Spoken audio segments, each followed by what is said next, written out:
Hello, everybody, and welcome back to episode 84 of the Rocket Punch Cast. As always, I'm one of your hosts, Cameron Kearns, here, along with my partner in crime, Will Turkhurst. Hi, guys. What's going on? Will? I am vertical. I have yet to die. Skyrim keeps trying to suck my soul away, and yeah, I'm not allowing it. So it's been a brutal tug of war. Yeah, no, I definitely understand that. It has been a little rough. Now it's December now. We're getting into the calmer months now for people who are tuning in and have not heard from us in a little while. We just got done probably a week and a half, 2 weeks ago with Extra Life. The punishment game. Yeah, 48 hours, 49 hours. Let me correct myself here. So that was a ton of fun. But I think, our last episode 83, we talked a lot about all the stuff we did in Extra Life. I think we had a good time. I had a lot of fun. Oh, yeah. But now it's time we get a little bit of rest before we pick back up with some of the new stuff we're going to be doing. Tail end of this month, early in the new year in January. But other than that, we had to take some time. I know I think all the sleep I missed out on the Extra Life stream, caught up. It's no, we're going to get that time back. So I've been having 10-hour sleep days. It must be nice. Well, for me, I know you may not have pulled that off, been able to. No. My body just had to shoot itself in the head and keep moving on. Oh, man. Yeah, it's called work. A little shed a tear for you, Will. I'll shed a tear for you. Hey, man, that whole thing of having a full-time gig and not being on base. Oh, yeah. No, I hear you. But irregardless, Extra Life is wrapped up again. As always, if you don't know, you can still go to rocketpunchgo.com/Extra Life. If you are still looking to donate, you can continue to donate to Team Rocket Punch and anybody on that list up through the end of this year. So don't feel obliged. If you missed us on Extra Life earlier, you can still go there and donate now. Now, I can tell you, if you're smart, you're going to go ahead and go to Team Will and ignore everybody else. Lord, no. Team Cam. I mean, we both got decimated by pinball undesirables, but still. Yeah, we need to do something about that. We should. Well, plans are in the works. Look, man, we had to rest. That was 49 hours awake. That was a lot. Well, not totally awake. That's true. Go check out our highlights. Not totally awake. You are correct about that one. But we're back in full effect. Get back into the rhythm of things that we always like to do. Let me move the mic closer to myself so everybody can hear me. But let's jump back into the tried and true process we always go through. What have you been playing this week? Well, Hearthstone's back into full swing. I know I know what you mean. Yeah, for some reason, ever since BlizzCon and when we played the Kobolds and Catacombs thing, that single player experience, it really had me itching for some Hearthstone. Yeah, it even for me, kind of kicked back. I hadn't played Hearthstone a lot, but we came back from BlizzCon and just in full force, man, Hearthstone's fun. Hearthstone's awesome. Oh my god, I can't be playing this. No, I mean, how's it been? That's good. Getting my butt handed to me because I'm trying to get coins and finish these quests instead of actually fighting for ranking. So I'm making stupid decks that are just I know I'm going to get destroyed, but quest. Make sure I have to cast 50 priest spells. Let me stack a deck full of priest spells. You know your disdain for hunters? Yeah. That's how I feel about priests. Oh, really? And apparently somehow Siri got triggered in all of that. Dude, I love priests. I enjoy playing them. I just can't. I still have to get a good deck with them. I haven't played. Yeah, okay. Priests a lot, so it's okay. Let me get 2 Deathwings ready. Yeah, that's the one thing is priests don't have a lot of powerful cards. A lot of their stuff is very low cost mana. And for those wondering, how can you get 2 Deathwings on the field? I somehow did it in our stream when we played each other. Yeah, no, that was Mirren the Fox. That's how you got 2 Deathwings on this. Look, it doesn't matter. The point is 2 Deathwings. Yeah, you're right. There were 2 Deathwings. I'm not going to argue with you on that one there. It's okay. It's making me want to go back and rebuild my Paladin Dragon deck. Yeah, you did talk about that off mic. Yeah, so that's going to be a thing. Okay. I'm curious to see how that's going to stack up. I built a Murloc deck for Paladins, and I have my Merlin's fun, man. Merlin is fun. I also have the Elemental. I have built a budget for all the people in the lingo out there. A budget Elemental Mage deck, which is pretty cool. Yeah. Pretty happy with that. We'll see how this thing goes. But yeah, beyond that, yes, I mentioned I'm playing Skyrim on the Switch, and I somehow I forgot that I had it on PC. Started playing on PC with all the mods. And started playing with mods. So you're not playing Skyrim at this point. You're playing another world that's got a Skyrim coat, but it's now Thomas the Tank Engine instead of dragons. So, you know, things like that. Stig in chat says, I'm not in the lingo, but I too enjoy balancing my checkbook. Good for you, Stig. But actually, talk to me about Skyrim for Switch, because God forbid, it's the game that won't die. Oh, no. Bethesda will keep doing it because, well, it's Bethesda, and they're going to put a game on anything. They keep doing it because we keep buying it. Everybody out there keeps buying the game. This is only the second time I've bought this game. You're one of the few. All right, the first time I bought it when it came out on PC, and then I got all the DLC for that. And I played the story like a good little kid, and then good job. And then I got Skyrim on the Switch because it was like, I would really love to take this with me everywhere. Of course. And then make sure you get it on PSVR because now you want to be in the world. Like, you've already played the world multiple times. Oh, wait, I did pick that up on that freaking Black Friday sale, didn't I? It was $20. Oh, God. Yeah, no, I did. I'm sorry. I have it 3 times now. Because I wanted it in 4K on my TV, apparently. Stig in chat does make a good point. Skyrim is kept alive by the modding community. Yes, they are. They are definitely obsessive, and it is awesomely fun to slay Thomas the Tank Engine. So, among other things, I will give them credit because they did bring us the dragon with the Macho Man skin. Like, oh yeah, I'm coming. Macho Man's gonna get you. Yeah, I'll give them that. I will give them that one. I did also enjoy the Macho Man stuff. But, I mean, it is what it is. There's apparently a lightsaber mod for it. There's all kinds of stuff. Of course. Now, the mods aren't available on the Switch, are they? No. God, no. Switch runs it essentially like PS3 or 360 level graphics.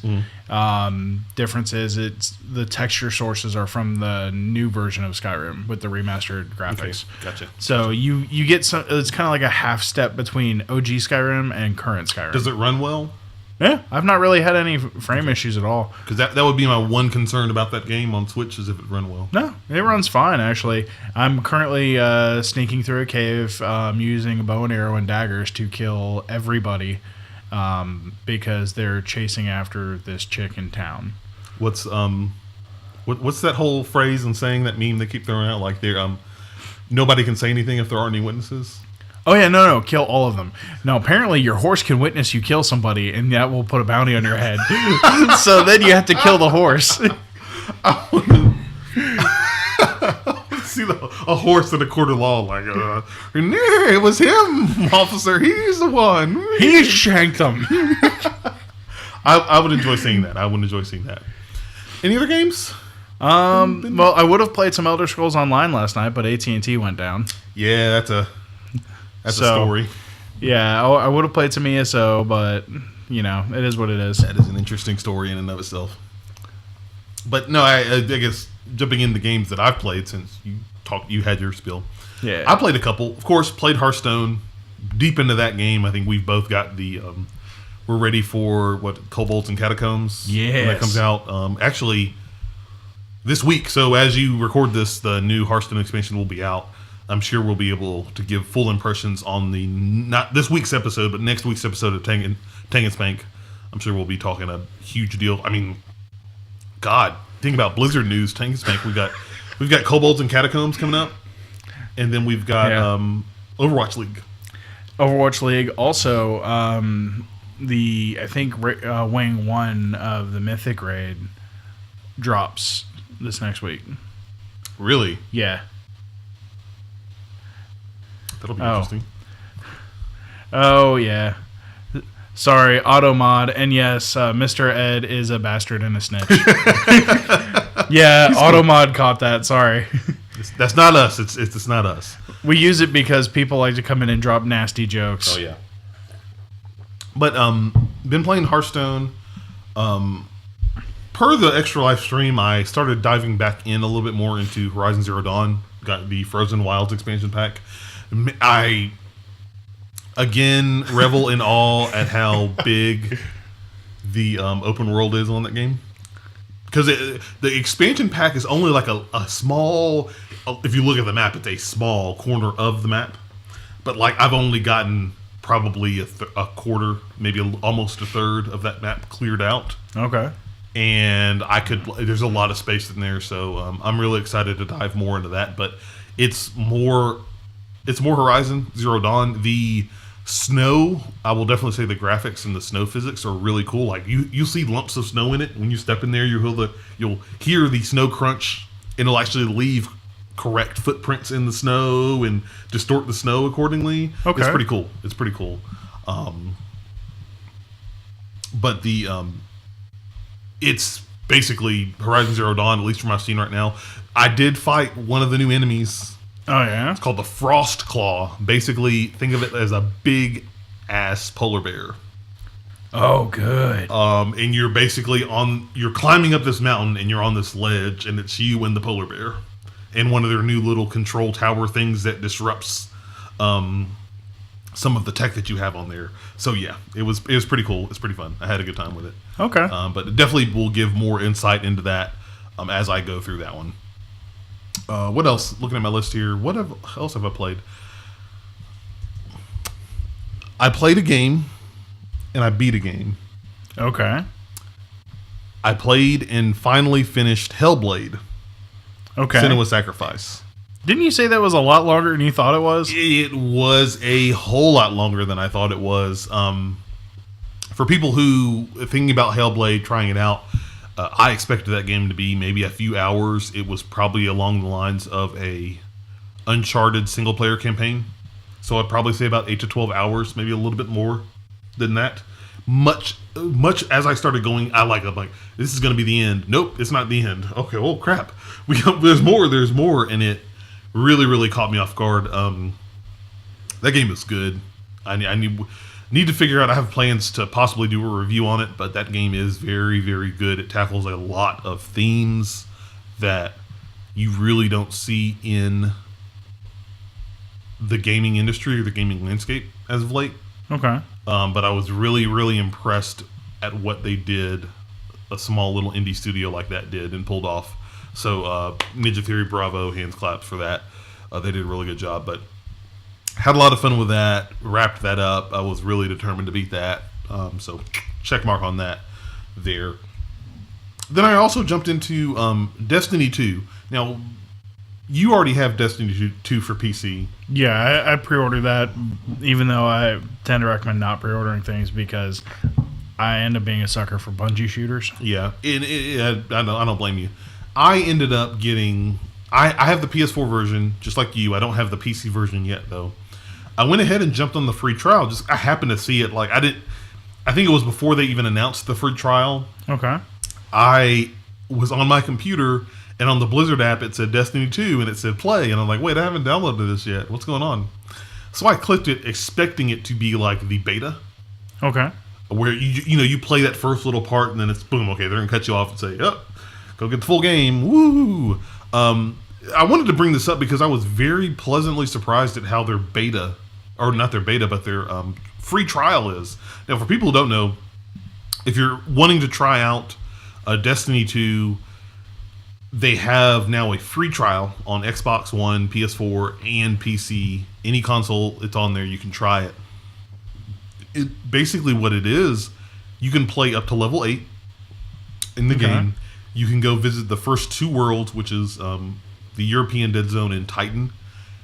And basically that's it. Those are really the big restrictions. I don't think you can do any of the... No, I think you can do some of the Crucible stuff. I wouldn't advise it that low on level, though, but... Well, actually, you'd be surprised. Crucible's not too bad when you're low level. Mm-hmm. Stick in chat says Destiny, the in-game rewards are friendship. Honestly, I put about 1,000 hours into Destiny 1, and the only reason I kept launching it was because I was playing with my friends. So, I mean, look, I don't need a whole lot to keep playing a game where I blow shit up. Yeah, Stig, don't worry. We will talk about Destiny here in just a few minutes. Yeah, that's going to be a thing. But I was just really impressed with their free trial. You know, most of it you usually get like maybe a handful of levels, level 3 or 4, and they cut you off at some good part. No, you can play the game, and even after you're done, if I'm not mistaken, you can continue to play through those 2 worlds until you decide you want to get the new game. So I was really impressed that they kind of came out with stuff like that. I was very, very happy. So I wanted to give Bungie some props for that. They did a good job. And by the way, sorry guys if you hear some fan noise. Apparently my laptop decided to spike to like 200 degrees for some reason. Yeah, what's going on? What are you doing? Nothing. I have Word, GarageBand, and Firefox open. This guy, man, he's trying to do everything. He does a lot of stuff. Don't hate him for that. But no, he's doing really good stuff. But no, I'm stealing his internet. AT&T kind of screwed the pooch with you on that one, so I don't blame you on that one. Oh, there it goes. It's starting to cool off. Finally. But no, I know it's probably been about a week and a half, 2 weeks since we've been back on the air proper. Well, no, this is the first week we're proper back. We had Rocket Punch Cast last week and Tank and Spank, but this is the first one we're streaming again. And I think we had a lot of time to play games. Those are some of the big games that I played. Really excited in a weird way to get back into Hearthstone. Like I didn't expect that at the end of 2017, but hell, who knows? I mean, well, we played card games when we were younger, so yeah. That's true. It's just now I don't have to carry a deck. I can just carry my phone. Yep, and they cost just as much to purchase too. Yeah, they do. You want to buy a case? That'll be $100. But any other games you've been playing? No, I got one I will be playing tomorrow. What are you playing tomorrow? I'm gonna be streaming Assassin's Creed. Oh yeah. We'll talk about that. Let's jump right into the plugs and everything we got to talk about, because people watching and listening, if you did not know, this is the Rocket Punch Cast, where groups of friends join around this table, talk about video games into microphones. You can always join us live as we stream each podcast episode over at twitch.tv/rocketpunchlive every Sunday at 7 p.m. If you can't join us live, it's totally okay. You can watch the archive of the videos afterwards, or you can listen to the podcast episode on podcast services around the globe on every Tuesday. Usually we try and get that out early in the morning because we want to make sure you have it on your ride home and whatnot.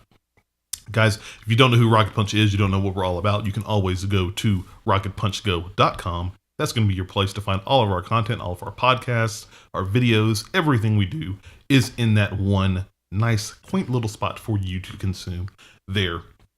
If you are joining us in Twitch live as we record the show on twitch.tv/rocketpunchlive, you can always jump into the chat, ask any questions you want during the chat, and at the end of the show, if we do have any, we will answer them for you guys there. No question is too big or too small for us to answer them for you, so definitely if you're joining us live, throw those questions at us. We'll get them taken care of at the end of the show there. New items, the new stuff that's coming up. You know, now that we're getting the calm down here a little bit, we get to relax a little bit after Extra Life last month. But going into here, first and foremost, Rocket Punch Live will be back fully proper. Will, you said, actually, if you're listening to this on a podcast, you've already missed the stream. But if you're watching via Twitch, don't worry. Go ahead and make sure you're following us on Twitch. We will be streaming Assassin's Creed Origins, you said? Yes, and then Wednesday night, this is going to be around midnight. I'm going to be, and it's E for everybody. That's what South Park, The Fractured Butthole. Yeah, I'm gonna have to tune into that one. It's only going to be midnight, you know. I figured, give me some time. I got the game cap back from Cameron's Cold Dead Fingers. Take it. No. And I'm gonna. It's the Ubisoft week because I need to catch up on games before Game of the Year happens. Yeah, we're talking about that in a second.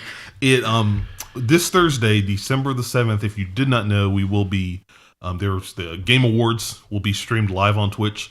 Will and myself from Rocket Punch, we will be doing a watch along. We'll actually be sitting down watching the show live on our Twitch channel. So definitely, if you're looking for a place to watch it, come on over to twitch.tv/rocketpunchlive.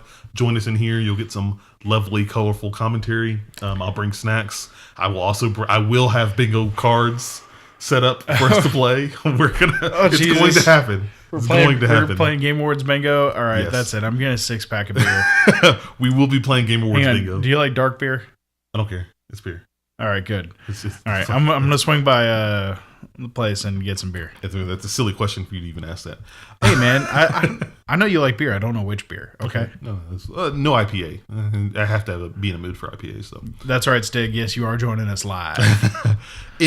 So definitely, if you want to watch the Game Awards with us, December 7th, probably starting around 7 p.m., a few minutes before the entire show goes live, we'll be streaming there. So swing on over, join us there. Will, you brought it up already, but we're going to talk about it proper. Game of the Year 2017 is slowly looming here at Rocket Punch. It's like the moon in the Majora's Mask that's coming down. That's a good way to describe the this. crater, smiling like, "Hey, I'm ready for you. Are you ready?" We have slowly been scratching out our Game of the Year 2017 plans. If you did not know, if you've never listened to our Game of the Year talks, basically we do something very similar to Rooster Teeth and those guys over there, where we have our categories and we have lively debates, quote unquote. Yeah, as I remember last year, you and I essentially were the Bash Brothers and wouldn't end it because they're like, no. Oh, no, because we wouldn't cave. Look, don't even get me started on that. Well, no, I'm just saying, like, we refused to back down because we believed in what we were standing on. Agreed. And that's the whole point. But now it's us two. We're working to get some special guests in on some of the episodes, but we will be doing our Game of the Year. We normally start it in January because we like to wait until the end of the year before we start talking about the games that year. That's a novel idea. Yeah, it's weird, right? But what we also will be doing as well, something new this year, we'll be having a People's Choice kind of categories. Basically, what we'll be doing is all of the nominees that we will have in our 10 categories. We will be also doing a People's Choice version of those 10 categories and allowing you, the viewer, to vote. So if you are listening or watching, make sure, I think starting this upcoming Tuesday, so by the time audio listeners are listening to this, swing over to rocketpunchgo.com. You'll be able to find a big page that'll have all of the nominees there. I'm still trying to figure out how we're going to make sure voting works, but you'll be able to go there to vote on your nominees, and basically we're going to have a People's Choice nominations and see what the people think is their game of the year based on our picks. So yeah, it'll be really, really interesting. But again, stay tuned for that. Make sure you keep your eyes glued to rocketpunchgo.com for more info on our game of the year stuff. And as usual as well, we will have our weekly schedule, letting you know what's going to happen with all of our content this week over on rocketpunchgo.com. We haven't had a chance to get it worked out because we've been working on Game of the Year stuff as of this recording, but it will be up there this week. So if you're listening to this on audio podcast, you can always swing over there and get that information for you. Yeah. It's now time to talk about Patreon. What? We have a Patreon? We do. If you are loving the show, loving our content, you can always go to patreon.com/rocketpunch. Go there, help support us as little as $1. You can help donate to help keep the lights on, as we like to say, and you get exclusive content you're never going to see anywhere else. Bonus episodes, cool stickers, swag, all sorts of stuff. We'll definitely let our Patreon members know. We didn't forget that there was a missing November 2017 bonus episode of the Rocket Punch Cast. It will be delivered. It will be delivered here. Give us this week. We will have it uploaded live for you guys. Just letting you know we didn't forget about it. We're going to get it up there for you. Just extra life, suck the life out of us. Now, I do have an idea, and this is weird. If we get to $1,000 a month on Extra Life, we should let people decide one thing that we wear for at least a day that has to be fully bedazzled. Oh God, we'll talk about Patreon rewards after the fact. I'm just trolling. God. Oh my God! I could rock a bedazzler like jean jacket. Yeah, it's just covered in bedazzled crap. I could do that. I mean, hey, if we're raising $1,000 a month, then sure, yeah, why not? As long as it's not at work, they'll give me weird looks at work. No, just like when you go to the grocery store or talk to your family. Oh, yeah, they'll be like, Cameron, what are you doing? But no, we definitely want to give a weekly shout out at one of our specific tiers. If you're at that tier, we do give you shout outs on our podcast and content. So we definitely give a shout out to our regular, of course, we love him to death, Chris Scott over at Credible Threat Gaming. We appreciate all the support he has given us, as well as all of our patrons over there. If you did not know, you don't know who Credible Threat Gaming is, make sure to go to crediblethrotgaming.com. They do a lot of YouTube streams. They've been streaming a lot of Destiny 2 lately and some PUBG. So definitely swing over to their website, crediblethrotgaming.com, to check them out. Their streams are usually Tuesdays and Thursdays from 8:30 to 10:30 p.m. Central Time. Another thing that you'll find that they do like to play a lot is Rocket League. Yes, they do like a lot of Rocket League. So if you're interested in those games or more, definitely go check them out. They're definitely worth a good watch. So, Yarg. Is that it? Are we done with the plugs? I think so. Yeah, no, we're good. I think we're ready to go. Let's dive into topic of the show. Now, if you're watching us, go ahead and strap in. There is only one topic tonight, and it's a big one. And I think especially with some of the news, it's been a while. Like, we both agreed, Will, like it felt so long since we've talked about some of the news and kind of done a Rocket Punchcast episode proper. Yeah. Some of the stuff has slipped by, but we're going to catch up on it. Tonight's topic is going to be about gaming communities. Oh, is that it? Yeah, you think it's something small, but no, it's a little bit something a little bit bigger. All right, now, is this the topic where we both come out and talk about how we're running the new Dokkan Battle Rocket Punch episode? No. Oh, okay. That was supposed to be a surprise, and you ruined it for everybody who was tuning in. No, I wanted to sit and talk about kind of some of the events that have been happening in the gaming landscape and really take a look at where the gaming community, like the community as a whole, not just individual ones, and like where we're at and where we're headed. And we're going to do this, huh? Yeah, we're going to do it, man. Look, man, we tackle the hard issues here at Rocket Punch.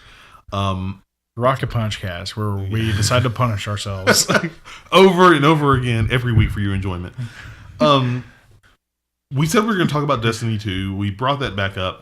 For people who do not know about the whole Destiny 2 debacle, there was a big issue about somebody did some testing and found out that if you continually grinded through some like public events and whatnot, the XP you got wasn't the same as what was being reported. It wasn't the same because it would degrade over time. Yeah. So I get why some people would want to do that, because it keeps it more of a level playing field for the casual people. But those people that grind and no life a game, they kind of get screwed. Yeah, and the big issue was like it would tell you you'd have 5,000 XP, but then you really only getting like 3,000 XP. Yeah, even though it's telling you 5,000. There was a really big uproar in the Destiny community about that. Bungie so much actually, so that they canceled the stream. Yeah, they canceled they were be talking about Trials of Osiris. The Curse of Osiris. Expansion. Trials. And they basically just put this huge blog about the state of Destiny 2. They talked about the XP issue and what they're trying to do to resolve that. They talked a lot about their miscommunication. I mean, they got Luke Smith and Mark Noseworthy, who are some of the directors on the game, out. Talked a lot about the state of Destiny 2 and kind of some of the new improvements they're going to be implementing. We will definitely put a link to that post that they did in our show notes.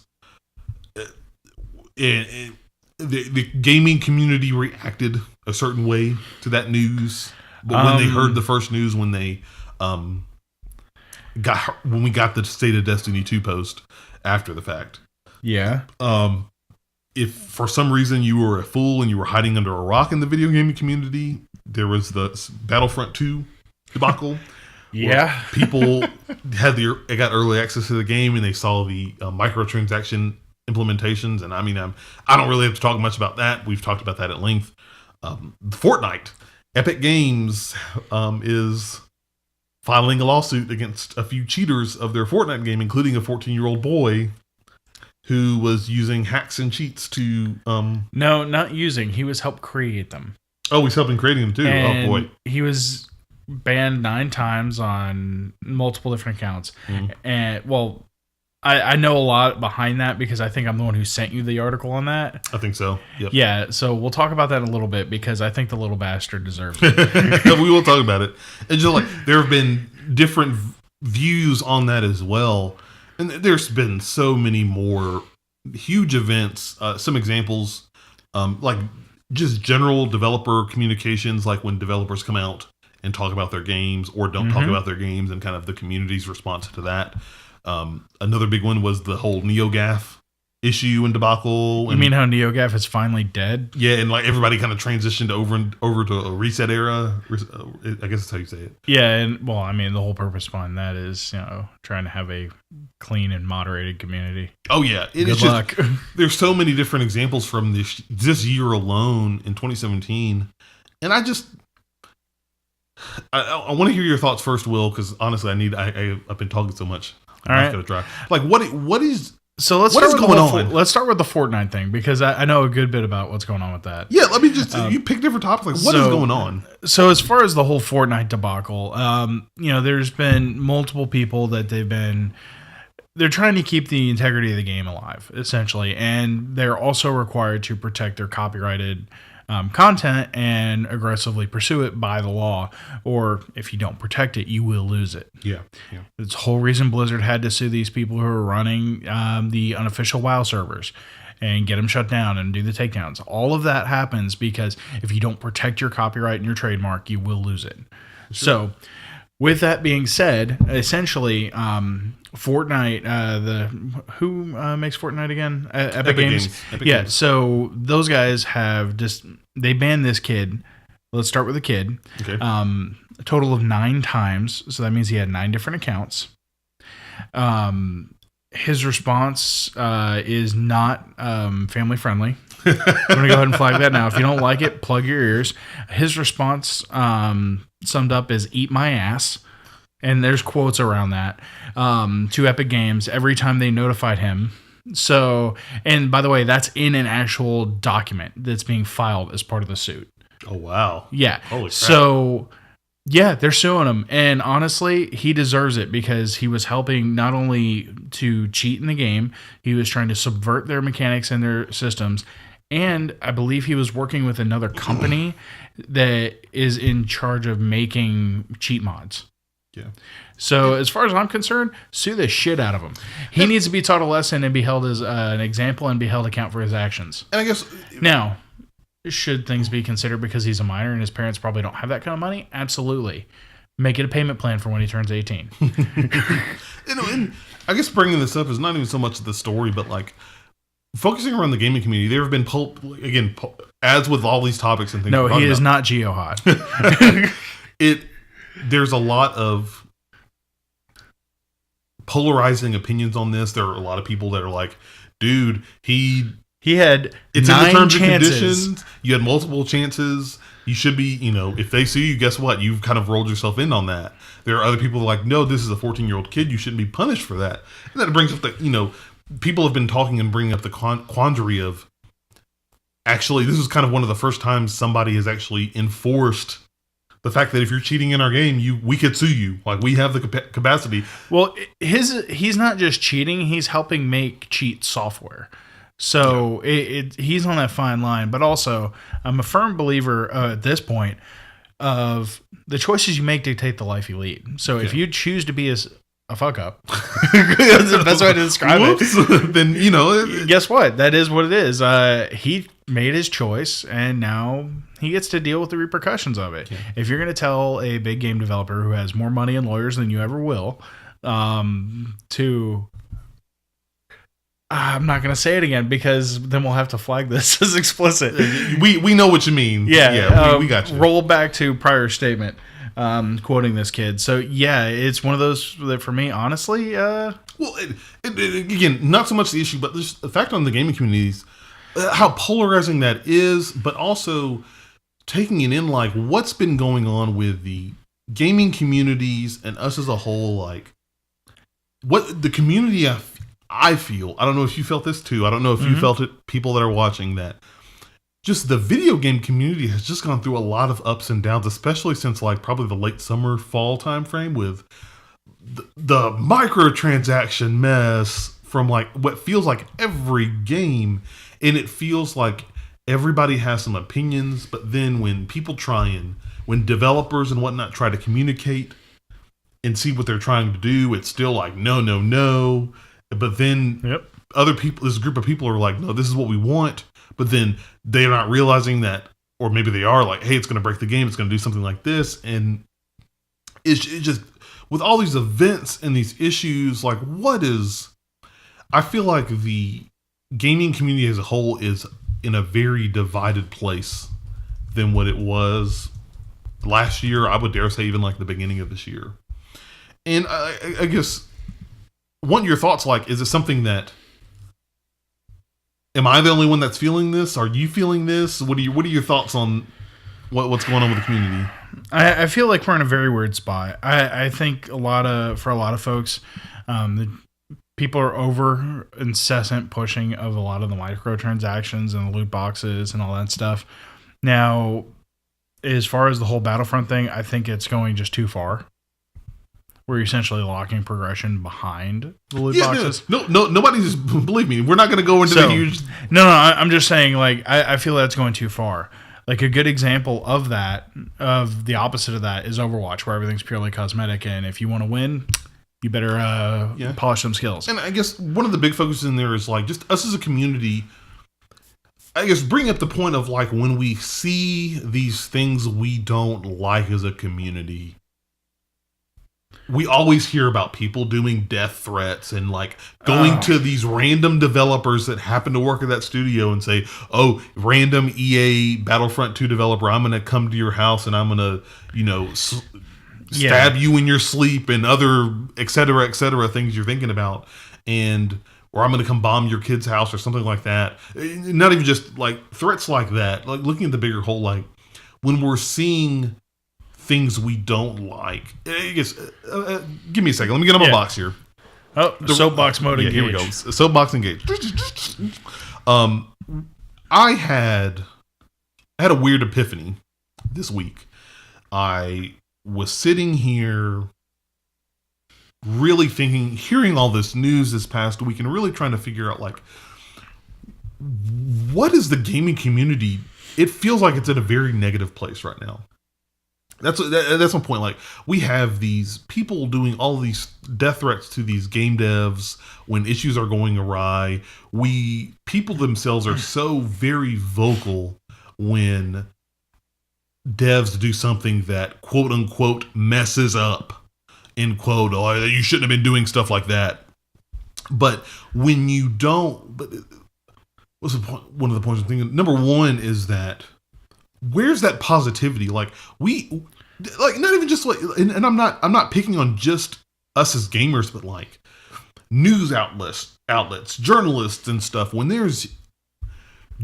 Starfront Battlefield 2 screwed the pooch, every son of a bitch was on that train. Dude, we had CNN, we had like financial analysts on this. Yeah, they lost $3 billion in stock. That's what I'm talking about. But when we have something positive in the community, like, where are people talking about, like, the able gamers community? So, or others what you're saying, what you're pointing out is a societal problem. Negative content drives ratings. When we have, not even just talk about that. Well, no, I'm just saying, but so as far as all that goes, like, oh, hey, this thing messed up, and people love watching someone else's life fall apart. And that's what a lot of this is. At least that's the way I see it. And so, I mean, look, I have no sympathy for you. If you mess up and the community calls you on it, you deserve it. You don't deserve to have your lives threatened. You don't deserve have your family messed with or any of that. But if you mess up and do not do good work, then guess what? That's on you. Yeah.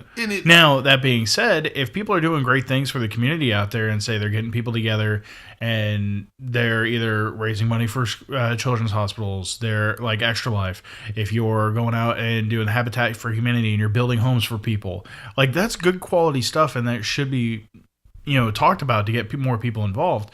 But I feel like it's more of the whole issue with 24-hour news cycle. The entire issue with the 24-hour news cycle is that there's constantly, they got to fill the airtime. So how do they want to fill it?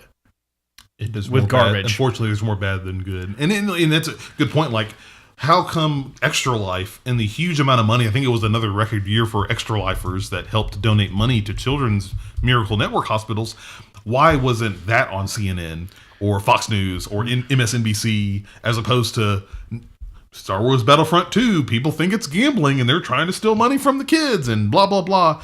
And not only that, like, not even just talking about that, but stuff like when people are getting, even more just the gaming culture. We hear so many stories now of female game developers, minority game developers, stuff like that. They're getting bullied online for their games, for making a game, for not making a game, for not doing something right. People get up in arms when you have a character that's not a guy on screen, or somebody tries something new and different, and it's just like this is stupid, da da da da. And just really, what, like, when devs try to give feedback, when a lot of devs are open, if it's not exactly what that group of people or the gaming community stuff wants to hear, nope, they're not about it. When again, with journalists and news sites, when we hear these huge breaking stories, they're always about negative news. And I understand the news thing and maybe a little bit of a quandary and stuff is there, but again, I think it feeds into the gaming culture and unfortunately where I feel it's at right now.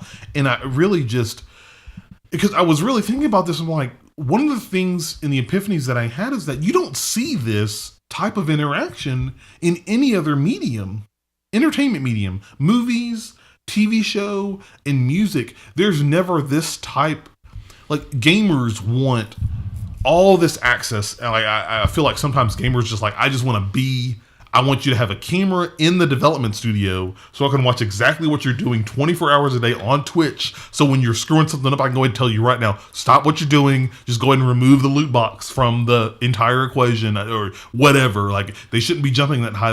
They should be jumping this far. When that is not, there is no other entertainment medium that works like that at all. You don't hear movie fans running up and busting down Disney or Marvel Studios to see, hey, that Avengers Infinity War trailer was totally messed up. You guys are screwing this movie up. We need to make sure the fans are here at every turn to make sure this movie comes out great.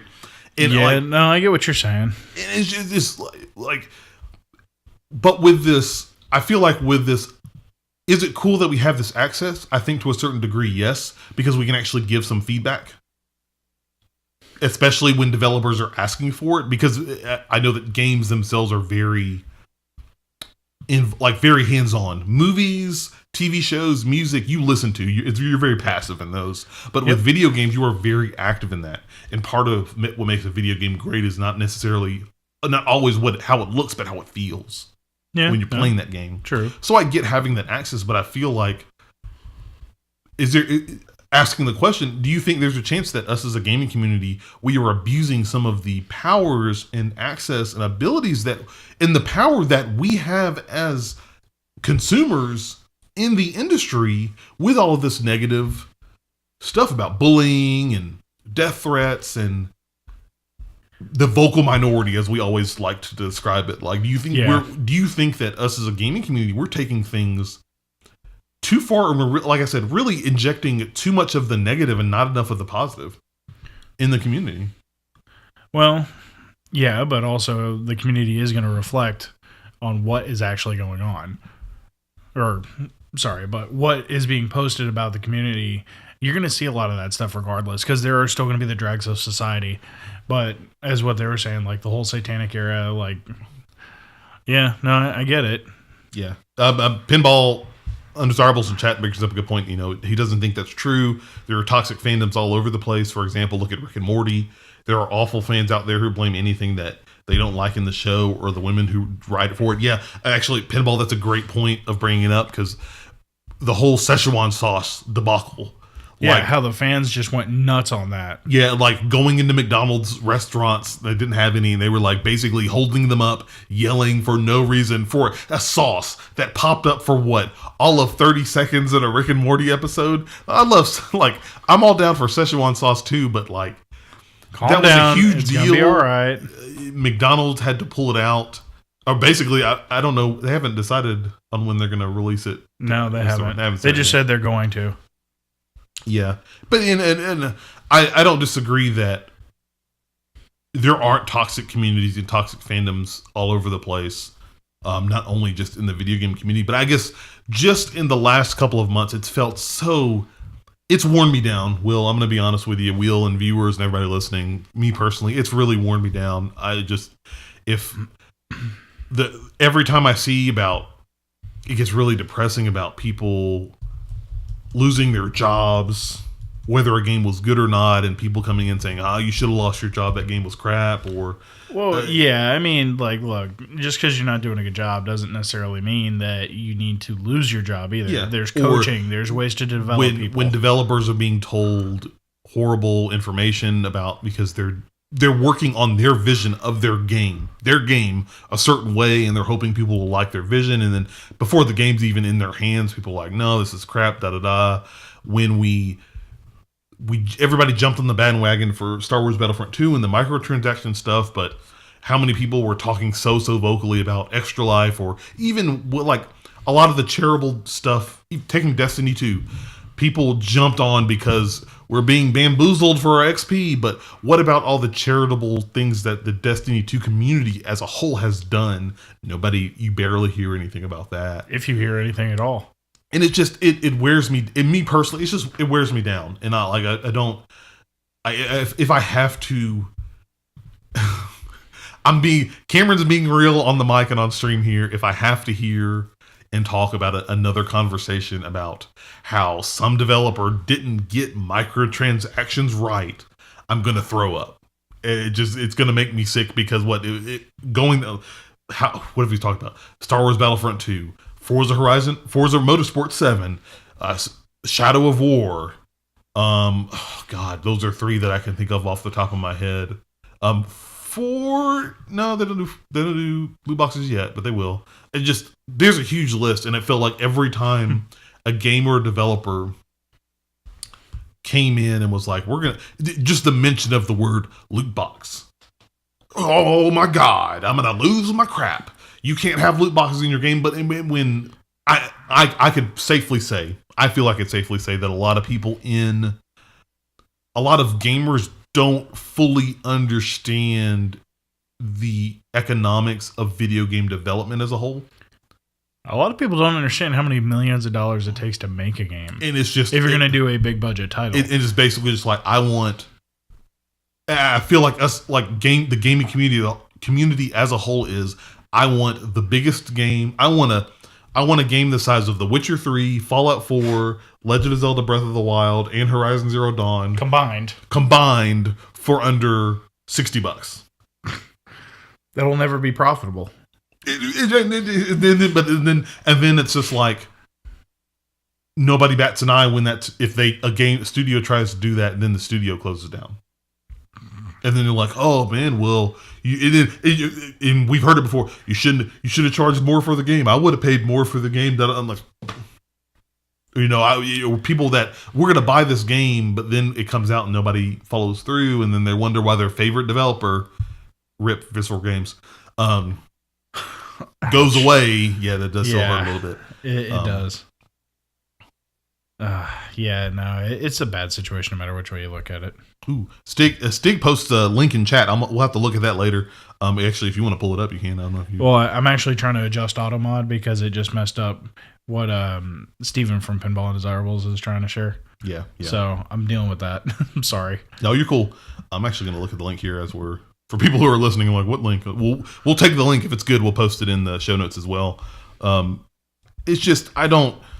Pinball says in chat, isn't that part of the problem though? Do we really want the biggest game? Indie darlings have done very well, and I agree.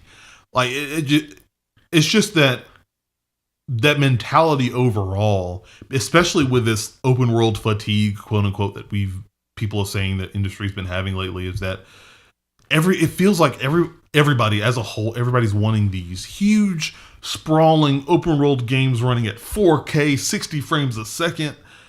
And, with these huge exploratory narrative that they can get 200, 300, 400 hours of gameplay out of, but they want it for a fraction, $60 or a fraction of that, or $50 or $40 or something like that. And that's just not understanding that. Like, I'm not saying that you don't have to want something, but like keep your expectations realistic. And like, especially for me, as a fan of video games, that's why I'm one half of a group that does a podcast on this every freaking week. It is coming in, and I feel like even before this podcast and before we did this, I feel like I've learned a lot about the video game industry. Not everything per se. I think there's a whole of a lot more, especially in the game development realm, that I could know more about. And when I approach a game, I understand, like, I'm not expecting a game to last forever. I talked about Hellblade. I finished that game. I paid $30 for that game. I thought it was going to be less than what was good. Well, what I got, and I got 8 to 12 hours of a great experience.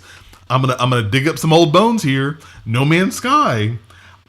I think we were one of the few people that set our expectations properly on that game, and when it came out and there was this huge debacle over it, we weren't disappointed per se. No, I was disappointed with Sean Murray's team and their lack of communication, but I knew what I was getting going into it, because it was like, that trailer looks cool and all, but I don't think that's what it's going to be. And it ended up just being a space exploration game, and I'm okay with that. And I never went... I still have the game. I'll still play the game from time to time. I bought it digitally. I mean, I have it on disc. But like, there were times where people were like, oh, trade that game in. I'm like, no, I really had fun with the game. I like the game. You know, is that stuff kind of crummy? Yeah. Did I buy the game at full price? Yeah. But you know what I wish I bought physically? No. Mass Effect. Oh yeah, I bought that digitally too. Yeah. See, but the risk of digital. I just don't. I guess me thinking like, where do we've talked a lot about the problems, and I just chat. You guys, let me know if I'm the only one who feels this way. I just don't. It's been so negative. So just if I have to hear, I want to hear, where's that positivity? Where's this extra life stuff? Or where's this, like, new studios going to create this new game? I feel like that's being drowned out by all this microtransaction, loot box scenario stuff that we've had for the last 3 to 6 months. But other question, just throwing it out there, like,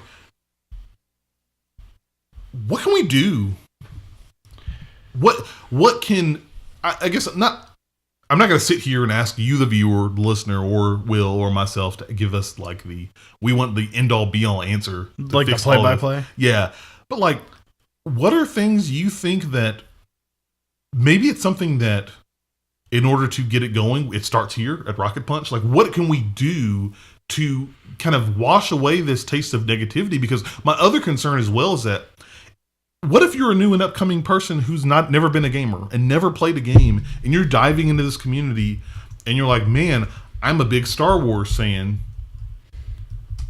There's this new Star Wars game that came out.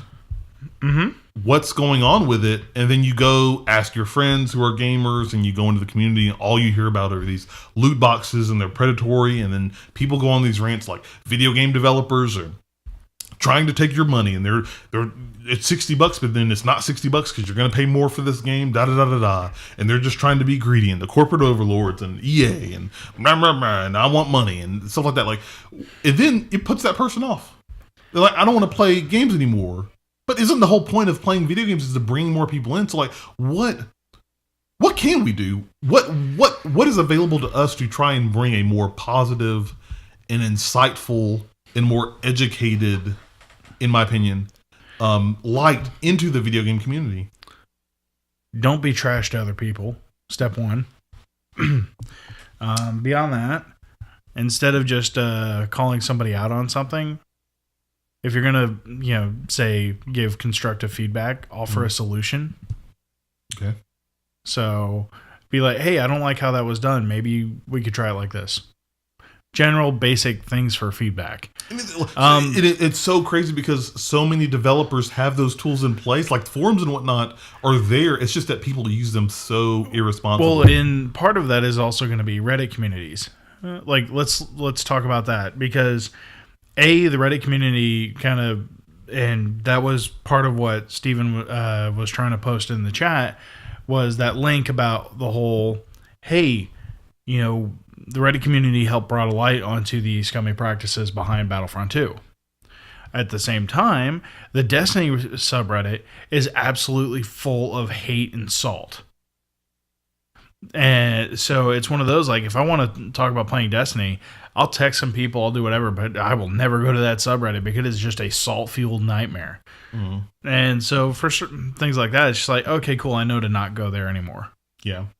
I used to go there all the time, and then it turned into people who were just like, oh, Bungie this, Bungie that. And it's like, guys, come on. Like, everybody's so steeped in the problem, like, why don't what are people doing to offer suggestions to Bungie so that, because Bungie, one of the couple of devs that will they listen, they're listening to gamers, and when you are saying, like, when a lot of people are saying this doesn't feel right, this doesn't feel right, when a lot of people said there's not really an end game, guess what? They provided solutions in their State of Destiny 2 post to try and say, here's what we're doing for end game. And guess what? They actually did something that I wanted out of them last year and the year before. What was that? They give timelines.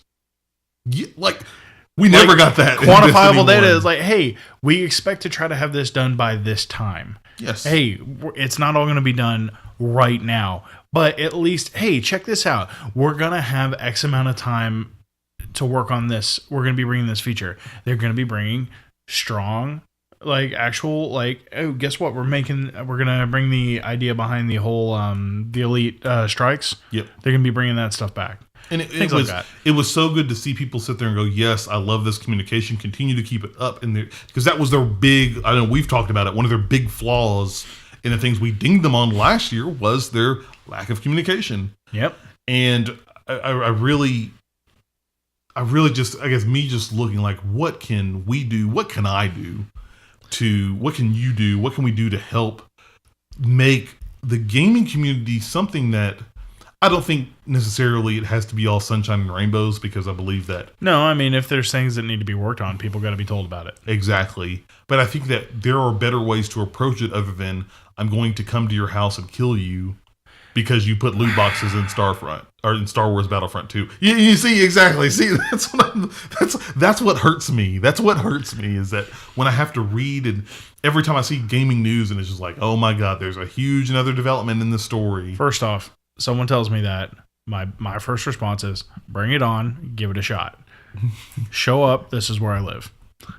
So the Tony Stark Iron Man 3 approach, that's what you're Yeah, except I might have a shotgun pointed out of each window. I'm not going to be sitting in bed and be like, oh man, this is really great, they get blown up. No, it's going to be ready and waiting. Let's go. Yeah.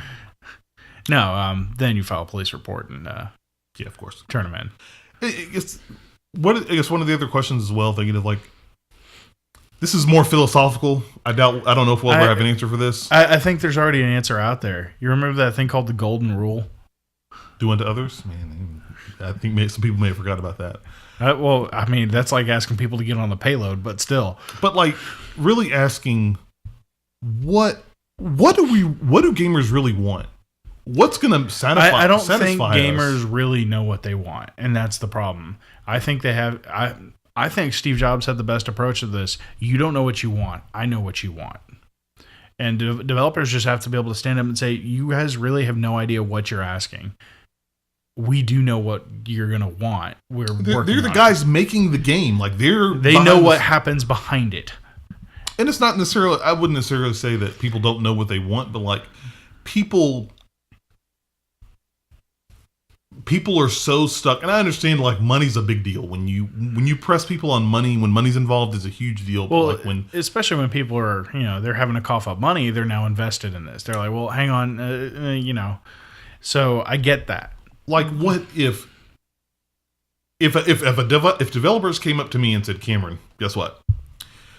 Development costs are more than they've ever been. We've got to figure out a way pay for these funds. We want to bring you the best experience ever for your Xbox One X or your PlayStation 4 Pro or whatever. And we want, in order to do that, we're going to have to do one of two things. Now, we can continue to pay. You can pay $60, continue to pay that price. It's been the same price for years now. But we're going to introduce these microtransactions. You don't have to pay for them, but some people may pay for them, and that'll help supplement costs. So that way we can bring more devs on the team. Right. More artists, more coders and whatnot to fix bugs and whatnot. Because man hours cost money. Exactly. Now, the other option we can do is, now instead of $60, we won't do the microtransactions and loot boxes. We'll give you all that stuff as it's released, but we're going to have to charge you $70, $75 for the game instead of $60. I mean, there were some N64 cartridges back in the day that were $100. Yeah, very true. And so like if you're asking me that, I'm totally not opposed to sitting there and saying, okay, I'll pay $70 for games, because understanding that there's give and take. Like I don't want every game to be The Witcher 3. I loved Hellblade. I've loved Little Nightmares. Twitch.tv/Rocket Punch Live is a really great stream. I love those smaller games too, just like Pinball said in chat. So actually, I just looked up a thing or game cost, and Giant Bomb actually has something that is a fairly good idea. They adjusted them for inflation. So NES games from 1986, $30 to $50 back then. It's $60 to $100 now. Yeah. All right. SNES, $50 to $60, $80 to $100 adjusted for inflation. N64, $50. I've seen some that were over 90, and they're $70 now. Because they were cartridges, but yeah. Yeah. Whereas PS2 was $50, then it was $63.41. So, and that's adjusted for inflation in 2010. So, just to give you guys an idea of how much things cost now versus then, because the dollar isn't as strong as it used to be. That's true. So, Stig in chat says your sharks are most of maybe worth looking up sharks and whales in context of gaming. Your sharks are most of your buyers, but your whales are what supports your franchise. And it's very true. Yeah, the sharks and the whole whale aspect of when you have those microtransactions, most smart companies, they're not looking for their entire player base to buy something. They're hoping that if I have 100 people, they're hoping like if we can get like that 3 to 5% of people spending money on microtransactions, guess what? We can have enough money to fund, like Destiny 2. They created the Eververse specifically to get microtransactions so they can build more, fund the expansions and whatnot. Yeah, no. Fair enough, Stig. There you go. Overwatch loot boxes, $160. That's a lot of money. You don't even want to know how much money Cameron just spent on Hearthstone cards. It's really bad. Yeah, but how often do you do that? Yeah, exactly. It's very true. And that's the point. That's what they want. And I guess what's the big thing is I'm okay with that. I'm okay that if a game has loot boxes and microtransactions, and if it's something that I'm interested in, I'm okay with giving them the extra money. And I don't know why, as a community, kind of one of those things with the community, we're jumping on the bandwagon that microtransactions are bad. They're not bad.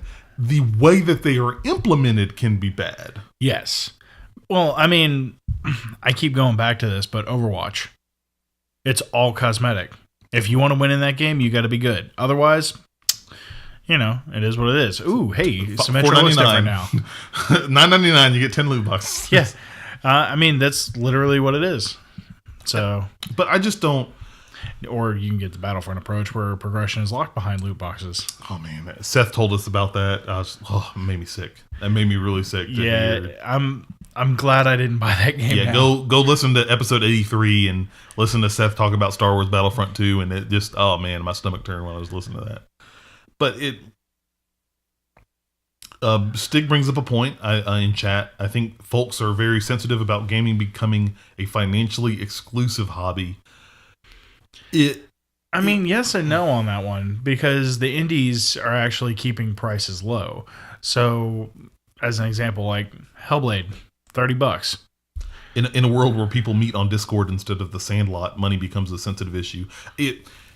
I agree on that. I think one of the big points is that all hobbies cost money. Yeah, everything does. Even taking it out of the gaming landscape, if I loved cars, I would have to spend money to go and get a car and then go and build it back up and get an engine and get an exhaust and get all this other stuff as well to build it up, then pay money to go to an auto show and do stuff like that because I love cars. Yeah. And I guess that's my view on that is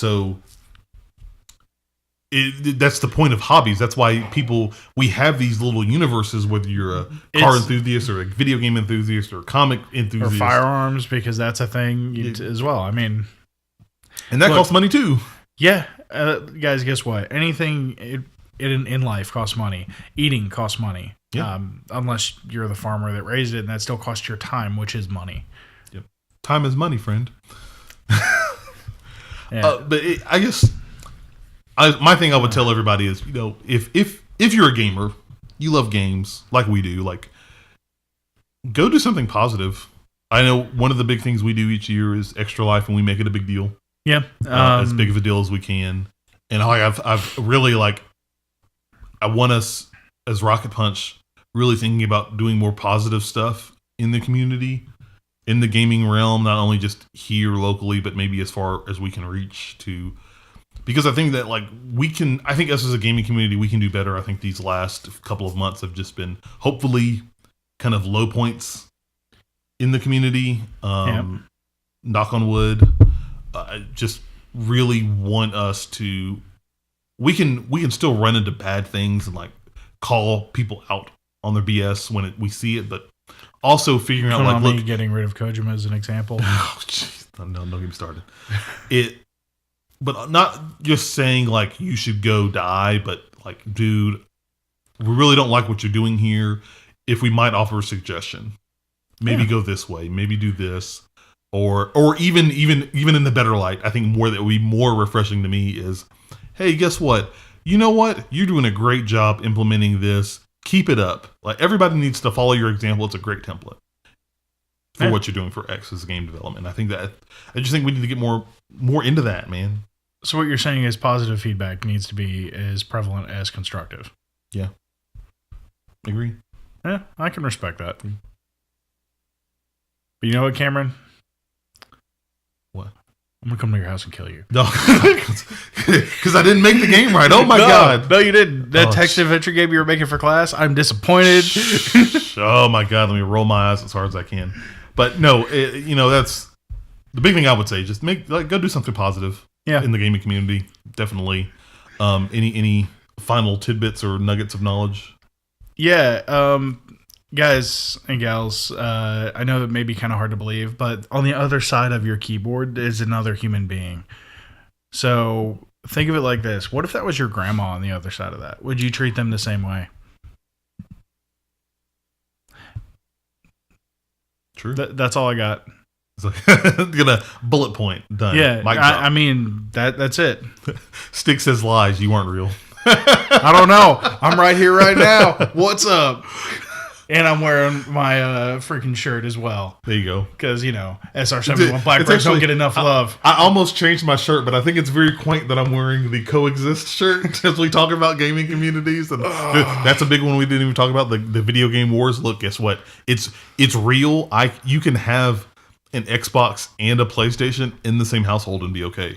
No, you want to go even further? There in this house right now. He's got a PC, a PS4, an Xbox, and a Switch. Oh, calm down, man! You're gonna give me a heart attack. Calm down. That's and possible. A Mac. It's not possible. Not possible. No, guys. Thank you guys so much for tuning in and listening to episode 84 of the Rocket Punch Cast. We appreciate everybody on Twitch who's watching from home. We also appreciate everybody who's listening on their podcast service of choice. Guys, remember, as always, you can go to rocketpunchgo.com. You can always find all of our content there. Consume every little bit of it as well. I'll let Will go ahead and explain. Hey, if you're listening via audio and you really like this audio, what can they do to help out the audio version of this? Maybe rate and review us on your podcast services of choice, since that has become my shtick as of late. Yeah, it has, and I'm going to let you ride it all the way until it wears out. Look, all I got to say is I am no mercy. I don't have mercy.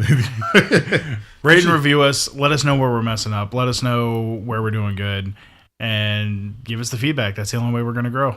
Most definitely. And as we said at the top of the show, guys, don't forget, Game of the Year 2017 is coming out. Hopefully by the time audio listeners are getting this, you'll see our stuff over on our website, so definitely be ready for that. We're really excited. Always have fun with Game of the Year. We'll be starting that in January, but our People's Choice stuff will be going out there as on there. We've got the Game Awards watch along. Make sure December 7th, this Thursday, 7 o'clock, over at our Twitch channel, twitch.tv/RocketPunchLive. We'll be watching the Game Awards. Come join us, hang out with us. We'll chat, have a grand old time with it as well. Anything else I can't think of, man, guys? But to wrap this up, guys, thank you so much for tuning in. We appreciate you guys consuming our content. And until next time, farewell. Bye.